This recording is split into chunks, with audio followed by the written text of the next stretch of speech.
thank you. Did you hit the record button? Yep. Good girl. All right, so this was a pretty interesting journey. Last July, when we had the meeting in Madison, Steve Burning and I were just having a casual conversation. He said, "What do you like to collect?" I said, "Well, I've got a lot of Metlock, primarily etched, and that's something my dad had. My dad was in the U.S. Army during World War II in the tank destroyer division, and I asked I'm the youngest of four. I asked my siblings, "Do you know why Dad collected Metlock?" And nobody really knew, and nobody thought to ask. But I assume he probably saw something in German, either brought a Metlock back, or he saw it and then started hunting for it. But anyway, my dad collected pretty much all Metlock. And he didn't have a huge collection, maybe 30 to 40, something like that, but they were nice. And that's sort of what I had collected. So talking to Steve, I said, "Well, I like to cycle. I had broken my hip like a year and a half ago, but I'm not cycling as much as I used to. But anyway, I really like cycling." I said, "I've been just casually picking up cycling Steins if I see them and taking an interest in that." He goes, "Really?" I said, yeah. So we left, parted ways. That was last July. Last August, I belonged to the Thoroughbred Steinverein club based out of Kentucky, Indiana, Ohio. And I did a presentation at our August meeting, which was in Jasper, Indiana, at a German restaurant there. And, I went home after it was done. And then Steve called me in September and said, "We've never done a cycling club article. Would you be interested in co-authoring that with me?" I said, "Well, yeah." I said, "Not a problem. In fact, I just did a PowerPoint presentation for the local club." He goes, "Oh, really?" I said, "Yeah." He goes, "Send it to me." So I sent it to him. He goes, "Man, this is good. This is a good way to get jump started on an article." So he and I went back and forth for just a few iterations, I would say. And then it got published in the December issue last year, just talking about German cycling clubs and such. So anyway, so this was rather interesting from the standpoint that I really had never intended to collect cycling Steins, but as somebody says, you get looking at one thing and it's sort of all of a sudden you have an interest. So doing a little bit of research going on, so forth. We're going to talk primarily about the German cycling club Steins I have, but before we dive into the Steins itself, just talk a little bit about the history of what's going on with what was the precursor to the bicycle as we know it today, which is 1900, they called it a safety bicycle, and you're going to see why here in a few minutes. So the hobby horse was really was the precursor.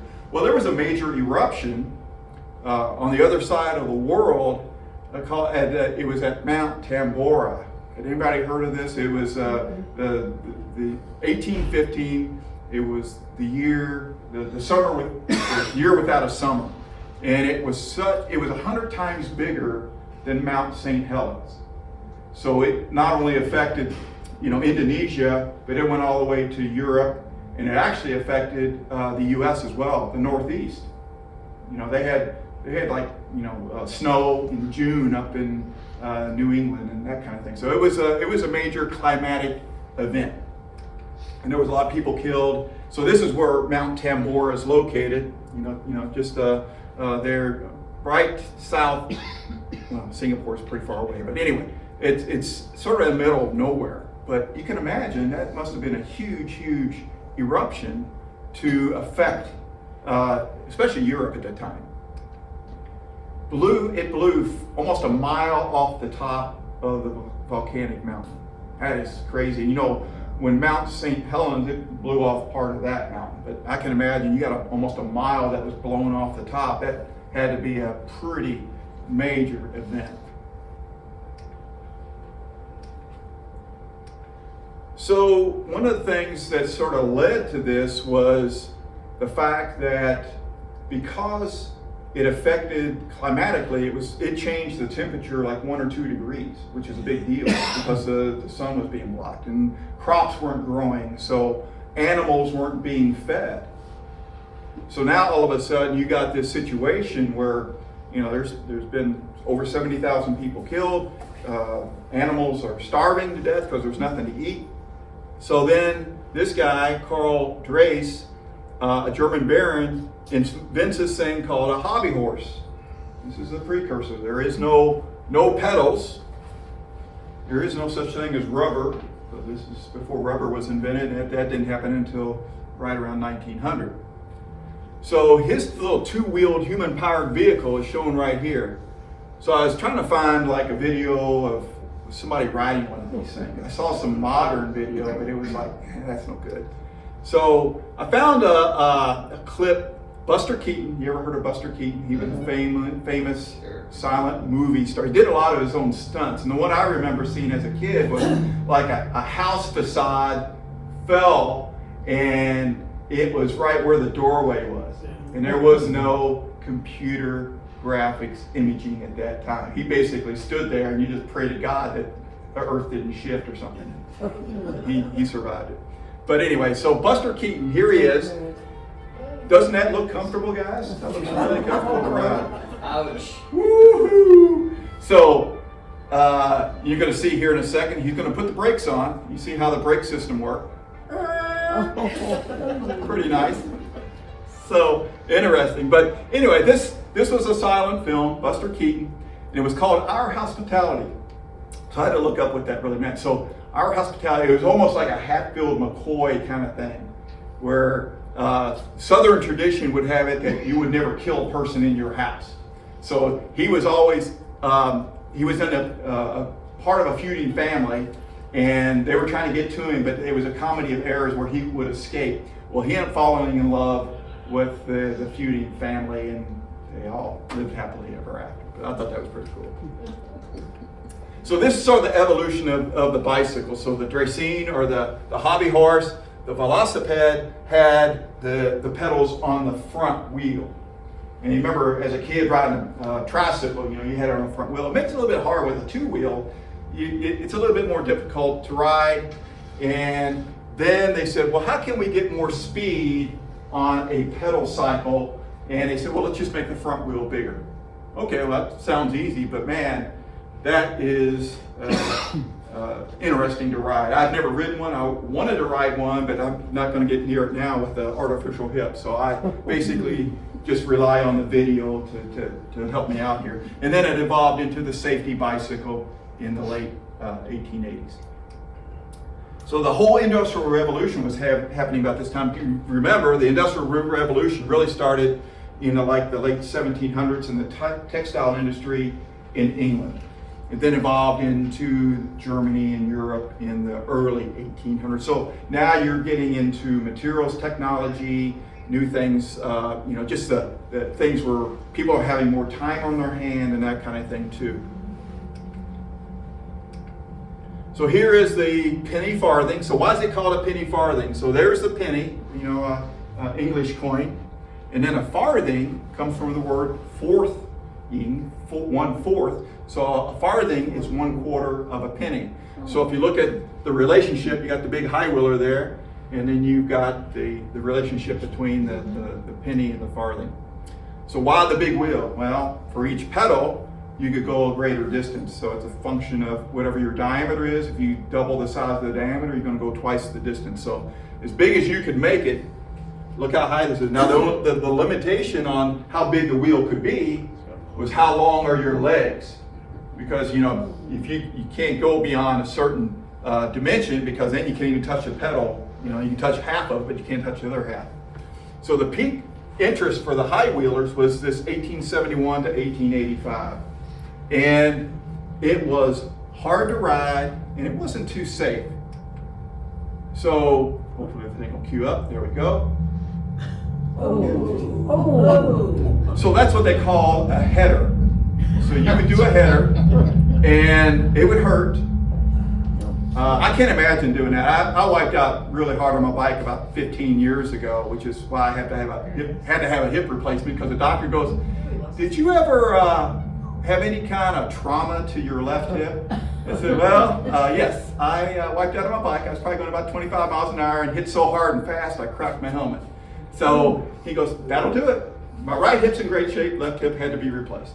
But anyway, so what was interesting is to ride one of these high wheelers, you had to be an athlete. You weren't going to see women at that period in history riding a high wheeler. It was hard enough for guys riding a high wheeler. So when it was used in advertising, this was considered, wow, man, this company is forward thinking. They've got cycles in their advertising, speed and progress, athleticism. It was a marketing novelty to show a high wheeler in advertising. So that was pretty cool. They were still a novelty, and we'll talk about when it started declining, but at this 1870, 1880, 1900 was sort of the golden age of the safety bicycle for sure, and we're going to talk about that. And it was fashionable and up to date, so you were pretty cool if you showed a high wheeler on your ad. So then the guy that invented, this is interesting, the guy that invented the safety bicycle, which is this guy right there, he was actually the nephew of the guy that invented the high wheeler, Starlight. I was like, man, that's pretty cool. They're a pretty creative family. But if you look at the design between then and now, this is actually the kind of bike I have. I got what's called a step through because of my hip. I didn't want to be lifting my leg up high, so I never thought I would be riding a girly bike with a step. But it is what it is. So anyway, but it's just amazing because, if you look at the high wheeler, with it having a 60-inch diameter, for each pedal stroke, you could go 18 feet, okay? Low gear on my bike, I go 10 feet. High gear, I go 34 feet. So it's just the evolution of, but the design, look at the mechanical design. Virtually, other than missing the crossbar at the top, the bike hasn't changed in over 100 years. So now we're talking a little bit about the history of cycling clubs in Germany. This really gets interesting because, again, you're in the early 1900s. Nuremberg was sort of a manufacturing, industrial city of Germany. And there were more than 50 cycling clubs in Nuremberg alone. All these little neighborhoods had their own little cycling clubs. And there were social clubs. And, you get through with your ride, you would go to the Rathskeller with your buddies and you would drink your beer out of your Stein. And other thing that happened right around 1900 was that the rubber tire was invented by John Dunlop. You've heard of Dunlop tires. That's where now things are starting. You can see these are pneumatic tires which didn't exist in 1880, 1890 time frame. Now we're starting to get into women are taking an interest in cycling in 1900 time frame. A new freedom was happening. Now women, they were breaking barriers. They dress reformed. You didn't have the big long bloomers on anymore. You had something that they could get onto a safety bicycle. You didn't see any photos of a woman riding a high wheel. I looked at some videos on YouTube, these modern guys you basically have a little stud sticking out. You have to get the thing moving. You're like skipping along with it until you get enough momentum and velocity going forward. Then you jump on the seat. I'm like, damn, that looks pretty hard. Just to mount the bicycle looked challenging. So interesting. I never heard of this lady, Annie Londonderry, 1895. Circled the globe by bike, and she became she got global attention. This is before the internet days, but she had global attention and fueling the craze. So women were now, they're now riding the bikes, and it became a bit of for sure, like a social shift. Now they're getting involved, and they can do stuff with their husband. They can do stuff independently. So there was now this is interesting. I don't know if this really happened, but it looks like this lady is on an ad, and she's standing on the seat, balancing, daring, modernity. So again, using the Cooper cycle was using women in advertising, which prior to that, you would not have seen that. This is a good one. Shows a woman here decapitating a head. That's an artificial head, but it's something that they, I guess, promoted back in the day, and you didn't want to come home mad to this woman. She was decapitating you. So I thought that was pretty interesting. Just another cycling skill that has been lost over the years, and thank God for that. So it's now just freedom on two wheels for women, for sure. Pretty interesting. So this is just a list of the top 10. Anything that's in purple are the Steins that I have in my collection. And so these are the top 10. I'm not going to go through each one of them, but you can see the typical time frame for these. You're looking at 1880s, 1890 time frame. Some of these cycling clubs are huge, and we'll talk about that. So a big significant role, social norms. Now people are starting to socialize because you're coming through the Industrial Revolution. Prior to the Industrial Revolution, you're just trying to survive day to day. What are you going to eat? Where are you going to sleep? So on and so forth. So now you've got the Industrial Revolution happening. People have time on their hands and they can join social clubs. So how were these Steins used? You guys probably all know this stuff, but commemoration, status and identity. You belong to a club, you proudly showed your Stein, to your buddies, and we're going to pass those around in a second here. They were used in clubhouses. There's one of the Steins I have that was, I had pictures. The person wanted to remain anonymous, but it's a emblem. It was like a trophy Stein with several medallions on it, which I'd love to get. Whoops. So getting back to the traditions of German, camaraderie, so on and so forth. It had shooting clubs, military clubs, and now you got cycling clubs. Very interesting. So this is the first one I'm going to pass around. Again, unknown who made this, but it's a porcelain half-liter. Has a nice lithophane in it. 3 men at a table. So if you hold it up to the light, you'll see the 3 men at the other thing that's interesting, it's print under glaze, but it has the thumb lift with the section symbol 11 or chapter 11, which was a German fraternity saying in the late 1800s, keep on drinking. So that's what's on the thumb lift. So during that time also, if you look at the peak membership, it had 125,000 members. And a lot of these clubs started fading out, and we'll talk about that a little bit later. Why? A lot of the Nazi party was starting to take over. The one club they wanted you to join was a socialist club. So a lot of you guys and gals know George Schaumburger. I know George through Lee and Janice. That's my beautiful mother-in-law, not so beautiful father-in-law. Anyway, he asked me the question, why is the Swiss cross on this Stein?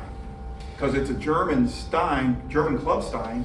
I really couldn't find out why, but I made some assumptions here that, Switzerland was sort of known as a cycling country too. And maybe showing the camaraderie between the two, Switzerland's neutral, but they were showing that, hey, we're holding hands and we are in one cycling social club. That's about the only thing I could really find on it. This is a Steve Bruning. Steve wasn't able to be here, and I knew this. He had a family event going on, so he had to leave after breakfast this morning, but he allowed me to use his photos. Mike Atkins also gave me some permission to use his as well. But again, it is another half-liter. There is no mark.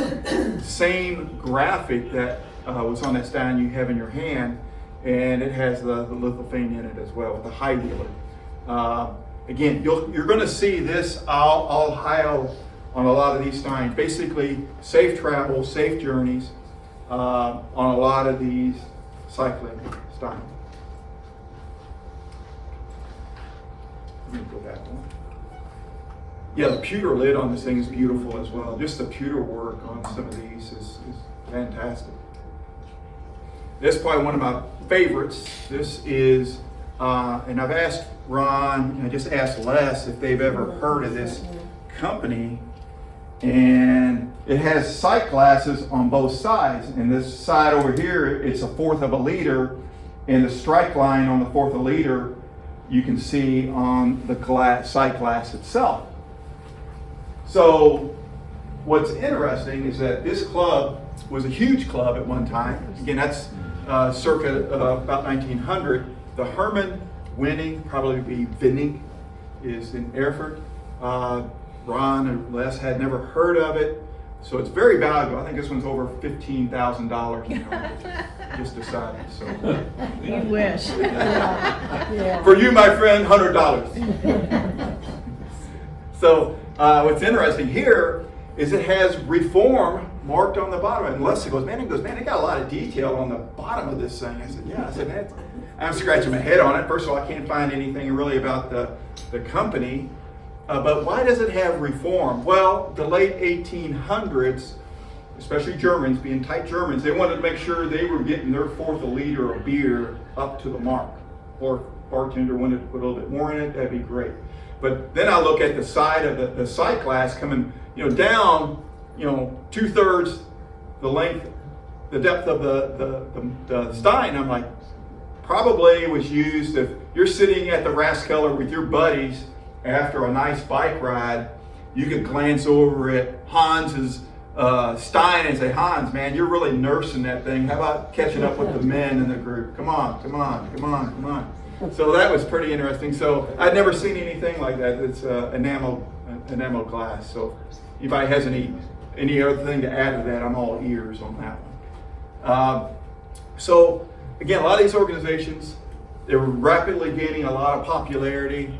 Because it was a mode of transportation, because again, either you had a horse or you walked or you took a train, right? So if you're going across town, a bike is a pretty good mode of transportation. This is a nice Stein and Steve Burning also has, very nice, Marzi and Remy, about 1888. The thumb lift, beautiful thumb lift, rare inlaid lid. And it promoted the cycling as a sport and mode of travel, just like I mentioned before, especially for the middle class. If you were upper class, you probably had a carriageman or something that would take you in the carriage. This is another Steve. This is a pitcher, pewter pitcher, 2-liter, big pewter pitcher, but the detail on that, it's a ram holding a shield engraved with R.V. Christ Seinhausen.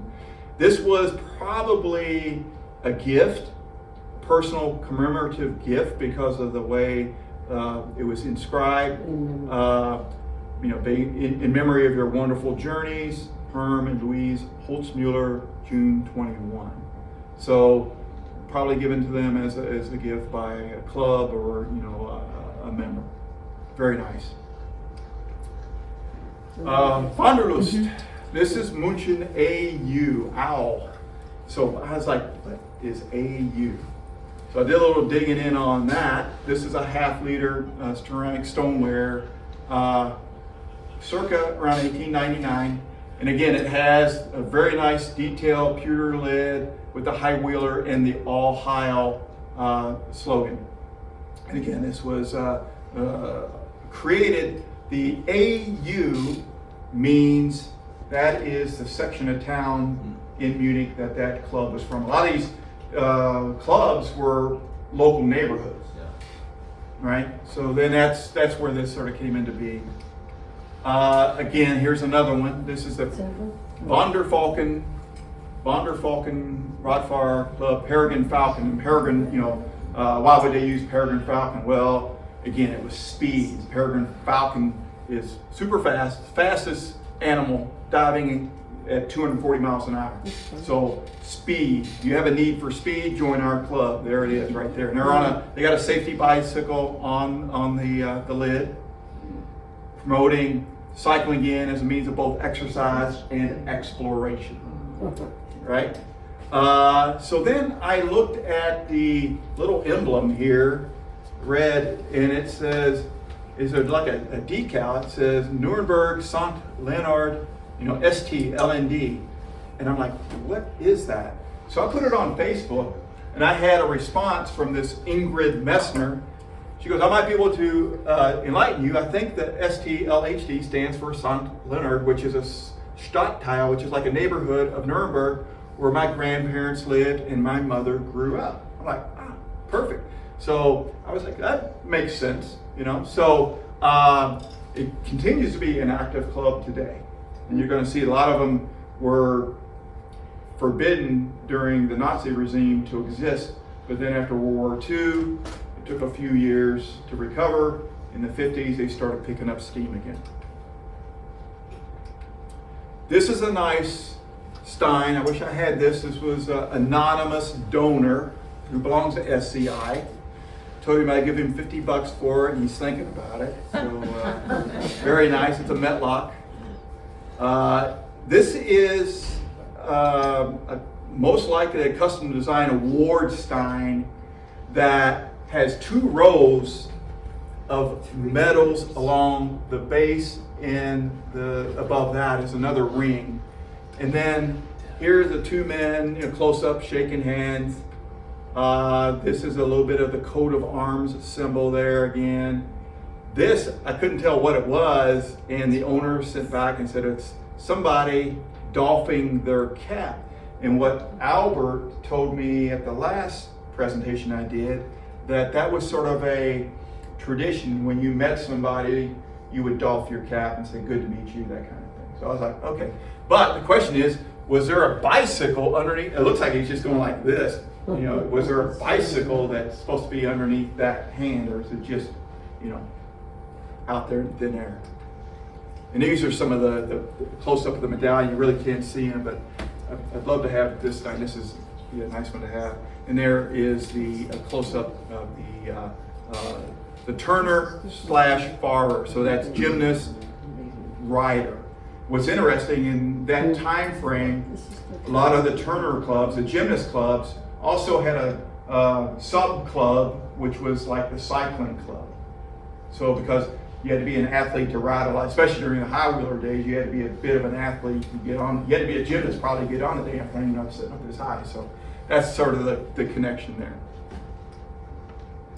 Here's the Frankfurt velocipede. Now the reason velocipede was used at this time frame is because the word Radfahr or bicycle didn't exist yet. So they used velocipede. And that was founded in 1883. There's the always forward with a cheerful spirit. You're going to see this on a lot of the Steins. And somebody was telling me at the last meeting that Schaft gute Bahn is like, okay, that's have a good train. That doesn't make sense. I guess the idiom of that is have if you ride a train, it's a nice smooth ride. Have a nice smooth ride on your bike, even though it's Bahn, not Rad. So that's what that was. So that was interesting. A small club. Some of these clubs, again, they started declining in the say the 1920 time frame because of the war, so and so, World War I and such. It's got a nice coat of arms, Prussian eagle with the text stark and recht, strong in justice. It's interesting because a lot of these things sort of have the same theme where you're acting honorably, you're being ethically and lawfully correct, committed to discipline, order, and fairness. So it's almost like you're in this social club and you're expected to do the right thing and, don't go out and commit murder. Munich Cycling Club. This was basically a personalized Stein, Franz Engelbrecht. Again, it has a very nice pewter lid, safety cycle on the main lid, and a high wheeler on the thumb lift. So again, there was a glaze over decal here. The all Heil is there again with safe journeys, safe travels, so forth. 1900 time frame. That was sort of the golden age of the cycle. That's when, if you belonged to a cycling club 1900, you were considered pretty cool. Daimler and Bryden, cycling Stein. I've got both of these 2 different colors, like the blue and the cream color. I think I just brought the blue one. Yeah. So again, it shows the high wheeler.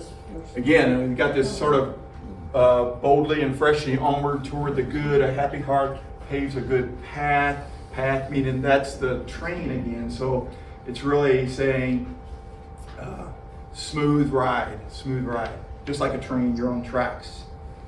So DMB, and it was interesting doing a little research on this.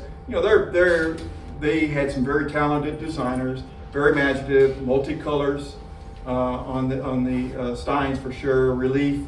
But they're also, in that Westerwald region, there's at least, probably more than that. They got Merkelbach, Mertz and Remy, Brewer and Bach, and this Daimler and Bryden. So there's definitely a lot of Stein manufacturers in that part of Germany. So this is a safety bicycle Stein. Can't tell who the mark is there. If anybody knows, please let me know. But it's an image of a man riding a safety bicycle, again, the Ohio. This is a post-World War II souvenir Stein, probably in the 50s. Cycling theme was starting to come up again. Yes, Ron? It's Rudolf Dittmar. Dittmar. Can you write that down, Kathy? Because I'll forget it. Dittmar. Is that D-I-T-M-A-R? D-I-T-M-A-R. yeah. Okay. Dittmar. Thank you. Thank you, Ron. Hungarian. Hungarian. Interesting. Thank you. Go talk a little bit about the one. I had to throw an American Stein in here. This is the League of American Wheelmen. And this is a high wheeler. Again, they were founded in the 1880 time frame in New York City. This is a Sheerholz 1900 circa.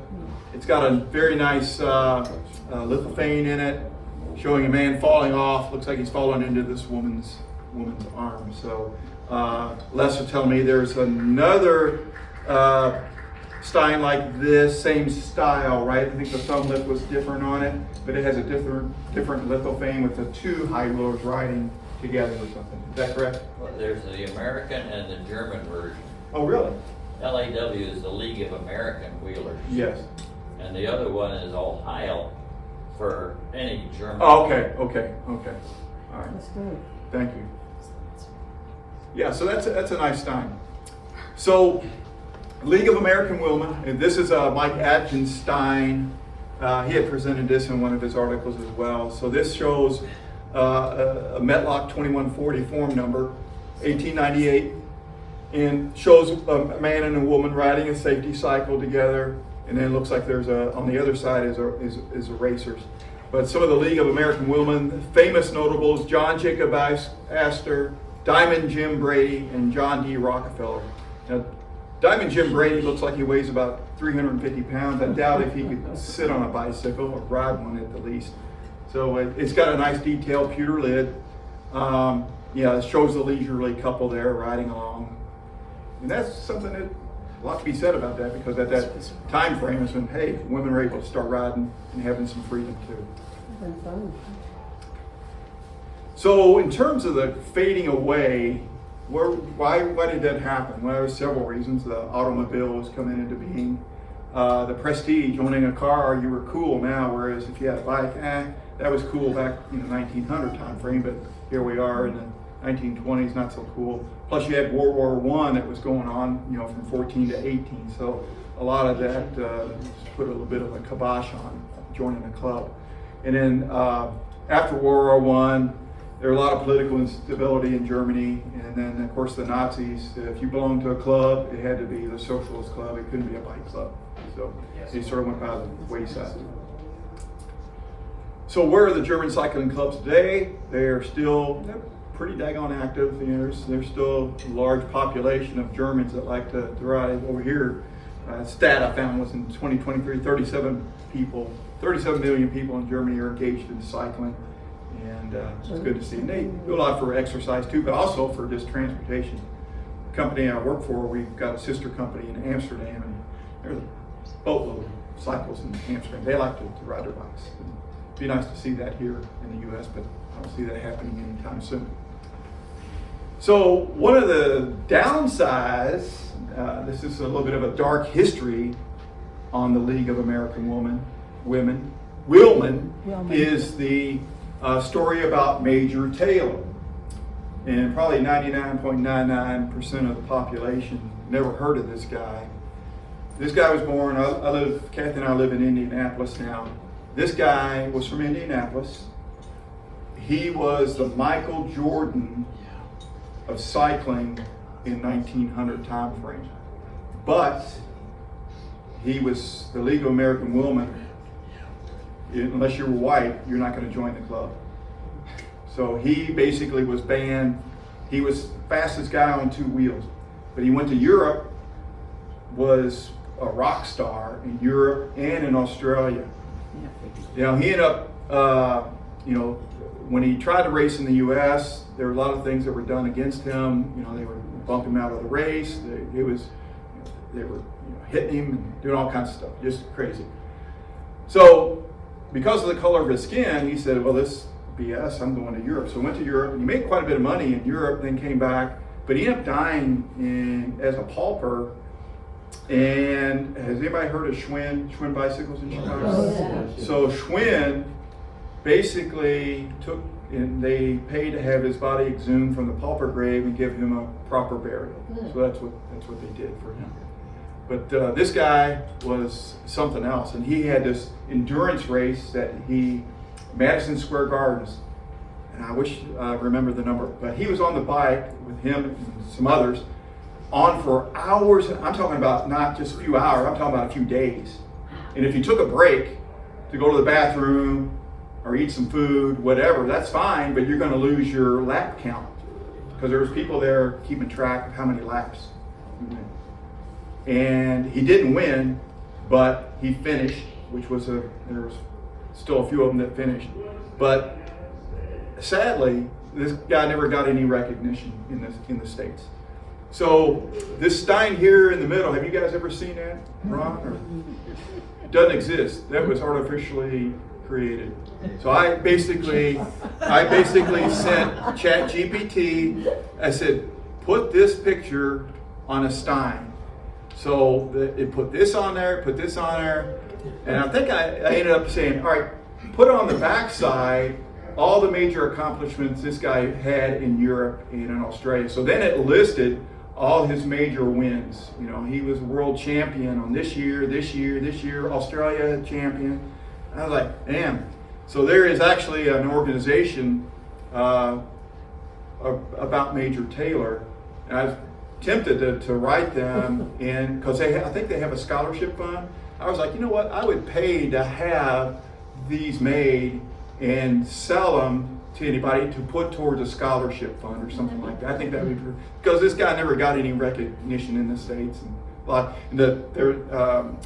a month and a half ago, I told Kathy, there's a sort of a nice Sunday afternoon, I said, I'm going to ride over to the velodrome track, which is about a half hour from our house, and we live on the Noblesville, Indiana, which is the northeast suburb of Indianapolis, and this is on the west side. It's right along Interstate 65, and they hold races there and everything else. It's really a big velodrome track, very nice. So I went over there and I took some pictures and that kind of thing, but I was like, God, this poor guy, it's just unfortunate, you know, because of the color of his skin, he didn't get that. And it wasn't just because he was black, but also if you were Indian or any other, nationality or race, unless you were Caucasian, you weren't going to get into the League of American Women, which was sad. Sort of dark history there. Hate to finish on a downer, but that's the end of my story. So, yeah. So, yeah, we pass those around. Those I didn't talk about at all. Those are not really club-related. Steins are cycling Steins, but they're not club-related. So feel free to come up and take a look at it and go from there. So that's all I have. Thank you. Chris, Yes. are you actively collecting bicycle Steins? Or Yeah. If I see them, if I see one, and there was one or two that I saw here. The one I really liked was the high wheeler. Oh, yeah. Yeah, I couldn't afford. That wasn't in my budget range. Since when has that stopped any? Sorry, Yeah. Oh, all right. Well, thank you very much. I enjoyed it. It was a good time.